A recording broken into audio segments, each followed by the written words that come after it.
Good morning guys. Kumakain ba kayo nitong libko sa puno guys? Naglakad kami kanina sa gitna ng kasyada.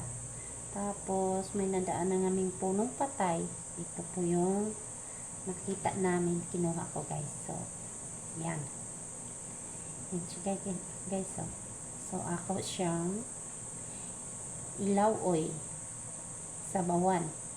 At lagyan ng dahon ng malunggay, dahon ng sili.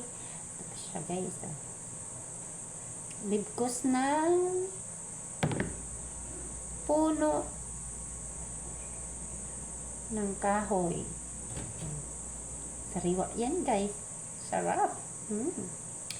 Malaking tinipid sa imong katawan to pag nakain mo. Yan. Bilhin mo to, mahal to. Yan lang guys. God bless.